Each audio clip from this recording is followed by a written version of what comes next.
के अधीन था। 15 अगस्त 1947 को हम लोग आज़ाद हुए। 16 अगस्त 1947 को देश आज़ादी में था, लेकिन धन धरती राजपाट में बंटवारा नहीं हुआ। जो साधन संसाधन थे उनमें बंटवारा सही रूप से न होने के कारण एक बहुत बड़ी आबादी सुविधाओं से वंचित और सम्मान से वंचित रह गई। उनको सम्मान देने के लिए और अंतिम व्यक्ति तक सुविधाएं पहुंचे, इसके लिए लोकतंत्र की व्यवस्था हुई। लेकिन आज़ादी के 70 साल बाद भी हम कहाँ खड़े हैं, इस पर ये चिंता का विषय है। मैं मानता हूं कि सामाजिक न्याय तभी होगा माननीय सभापति जी, जब जातीय जनगणना पूरी होगी और जातीय जनगणना कराई जाएगी और साथ साथ संख्या के आधार पर आरक्षण जो है वंचित वर्गों का बढ़ाया जाएगा। उसके साथ साथ जब राष्ट्रपति जी अभिभाषण पर बात रख रही थी तो उन्होंने शहरी और ग्रामीण क्षेत्रों के विकास की बात कही और ये भी कहा कि दुनिया में सबसे उत्तम शहर हमारे यहाँ बने। लेकिन माननीय सभापति जी, 70% आबादी तो गांव में निवास करती है, तो गांव की आबादी के बारे में भी सोचना होगा कि उनका जीवन कैसे बदले। माननीय सभापति जी, उच्च शैक्षणिक संस्थानों में बहुजन समाज के जो छात्र हैं उनके साथ कास्ट एट्रोसिटी हो रही है, निरंतर उनकी हत्या हो रही है। साथ साथ जो सरकारी कर्मचारी हैं दफ्तरों में, उनके साथ भी जो SC ST OBC और मुस्लिम और अन्य धार्मिक अल्पसंख्यक उनके साथ भी माननीय सभापति जी जातिगत और धार्मिक जो है शोषण किया जा रहा है। इसलिए मेरी मांग भी है कि पुरानी पेंशन को भी अध्यक्ष जी बहाल किया जाए। जो कर्मचारी देश की सेवा में लगे हैं उनका भी सम्मान होना चाहिए। साथ साथ सभापति जी, भाजपा ने चुनावी लाभ के लिए सबका साथ सबका विकास के नारे दिए जो खोखले हैं, क्योंकि 10 साल में दलित, पिछड़े, आदिवासी, मुस्लिम और अन्य धार्मिक अल्पसंख्यक जो अत्याचार हुए हैं वो किससे छिपे हुए नहीं हैं। ये गलत है, ये बंद होना चाहिए। सभापति महोदय जी, महामहिम राष्ट्रपति जी के अभिभाषण में निजी क्षेत्रों में SC ST OBC को रिजर्वेशन देने का कोई उल्लेख नहीं हुआ है, जो कि आज चर्चा का विषय, क्योंकि 98% प्राइवेट सेक्टर है, 2% सरकारी सेक्टर है, तो 98% प्राइवेट सेक्टर में भी हमारी हिस्सेदारी की बात होनी चाहिए। माननीय सभापति जी, आशा कार्यकर्ताओं, आंगनबाड़ी वर्करों, भोजन माताओं के वेतन वृद्धि पे भी कोई उल्लेख नहीं हुआ है, वो भी अभी नंगे, उन पर भी सोचना पड़ेगा। माननीय सभापति जी, जिस क्षेत्र से मैं चुन के आऊँ नगीना से, वो बहुत पिछड़ा क्षेत्र है। उस क्षेत्र में कोई विशेष आर्थिक पैकेज नहीं दिया गया, रोजगार की सेवाएं नहीं है, नौजवान पलायन करता है। IIT, IIM, एम्स, केंद्रीय विद्यालय आदि शिक्षा में और चिकित्सा संस्थानों की स्थापना होनी चाहिए, जो कि नहीं है। और माननीय सभापति जी, मानसून सत्र आ गया है, मेरा क्षेत्र बाढ़ से बहुत प्रभावित है, इसलिए मैं आपसे आग्रह करूंगा कि वहां के लोगों को बाढ़ से निजात दिलाई जाए। माननीय सभापति जी, चीन हमें आंख दिखा रहा है और लगातार हमारे देश की सीमाओं में घुसपैठ कर रहा है, इसलिए अग्निवीर योजना को हटाकर पुनः सेना भर्ती शुरू की जाए और साथ साथ भारत की सबसे प्राचीन व बहादुर रेजिमेंट में से एक चमार रेजिमेंट को पुनः बहाल करा जाए, ऐसा भी मेरा आपसे आग्रह है। माननीय सभापति जी, पिछले सारे प्रधानमंत्रियों ने मिलकर जितना कर्ज लिया है उससे दुगना कर्ज हमारे वर्तमान के प्रधानमंत्री जी ने लिया है। किसान अगर अपना कर्ज माफ कराने के लिए जाता है तो लाठी झेलनी पड़ती है, जबकि सरकार ने धन्ना सेठों का 15 लाख करोड़ रुपया माफ किया है।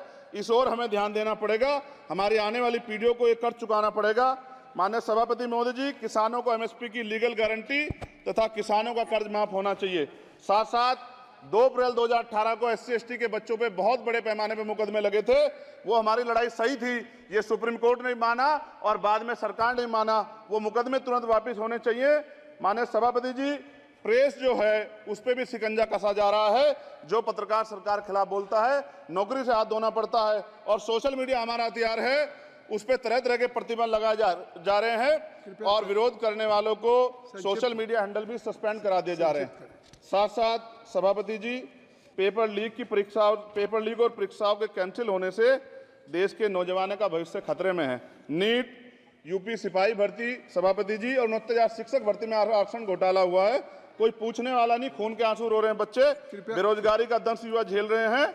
इसलिए मेरा आग्रह है कि युवाओं के लिए कृपया समाप्त करें। माननीय सभापति जी, मैं पहली बार बोल रहा हूँ, आप कहेंगे मैं बैठ जाऊंगा, मैं आपकी बात, मैं संवैधानिक मर्यादा का पालन करूंगा, मगर हम तो माननीय सभापति जी सुन ही रहे हैं। आप बोलिए, 1 मिनट। धन्यवाद, धन्यवाद। 1 मिनट और बोलिए। अध्यक्ष सभापति जी, नारी सम्मान की बात करने वाली सरकार, हमने मणिपुर देखा सर, हमने पहलवान बेटियों का हर्ष देखा सर, और हमने सर हाथरस की बेटी का हर्ष देखा सर, और हाथरस के परिवार को जो वादा किया था सरकार ने वो भी पूरा नहीं किया।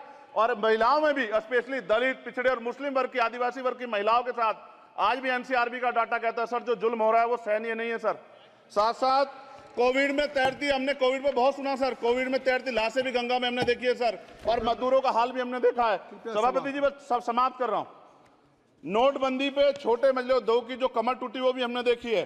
सभापति जी, शैक्षणिक संस्थानों, विश्वविद्यालयों में, चिकित्सा संस्थानों में ओबीसी एसटी के योग्य अभ्यर्थी को एनएफएस करके जिस तरह निकाला जा रहा है, लेटरल एंट्री करके जिस तरह हमारे रास्ते बंद किए जा रहे, ये भी हम देख रहे हैं सभापति जी। साथ साथ मेरा ये कहना है सर, ये सबका इशू है कि प्राइवेट कर्मचारी सर और सरकारी भी कई जगह पे 8 से ज्यादा घंटों से काम करते हैं और उनको जो सर उचित वेतन भी नहीं मिलता, तो न्यूनतम वेतन 20,000 रुपए तय हो और 24 घंटे की ड्यूटी। उदाहरण के तौर पे यूपी पुलिस सर बहुत पूरा काम करते हैं वो लोग। वो राज्य के विषय हैं, आप यहाँ सर मैं आपके राज्य सरकार के लिए भी आपके संज्ञान में डाल रहा हूँ। विषय सर पुलिस सब जगह है सर, लेकिन सवाल ये है सर, बहुत पसीना बातें हैं, 8 घंटे की ड्यूटी और वेतन विसंगति, वोटर स्कीम से उनको जो बाहर किया जाए। माननीय सभापति जी, 1 मिनट चाहिए सभापति जी। राष्ट्रपति जी ने धर्म के बारे में बात की थी। राम मंदिर से पहले हमारे गुरुगढ़ तुगलकाबाद का फैसला आया था राष्ट्रपति जी, वो सभापति जी अभी तक दिल्ली में स्थित सदगुरु रविदास जी महाराज का गुरुघर नहीं बना। साथ साथ सभापति जी, अपनी बात को खत्म करते हुए मैं आपसे कहना चाहता हूं कि जितना देश दूसरों का है सर, इतना हमारा भी है।